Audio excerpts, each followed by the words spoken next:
Welcome to the Rim Brake Rodeo. We hope this video helps. In this video, I will explain how to replace a power antenna on a Toyota Sequoia. First, ensure you have all your tools ready, including a new antenna mast, a 10mm wrench, and a Phillips head screwdriver. For safety, always disconnect the negative terminal of your vehicle's battery before beginning any electrical work.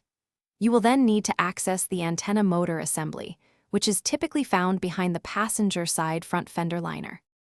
Once you have access, begin by carefully unscrewing the retaining nut on the outside of the fender that holds the antenna mast in place. Next, locate and disconnect the electrical connector and the small drain tube attached to the antenna motor. Finally, unbolt the entire antenna motor assembly from its mounting bracket, usually with 2 or 3 bolts, allowing you to remove it from the vehicle. Now, take your new antenna mast and carefully feed its cable into the motor assembly, ensuring it seats correctly. Once the mast is in place, secure the new antenna motor assembly back onto its mounting bracket using the original bolts. Don't forget to reattach the electrical connector and the drain tube to the motor, making sure they are snug and secure.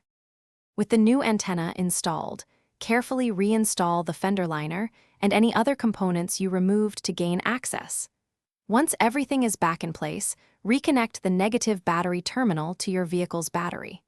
Finally, turn on your radio to test the new power antenna.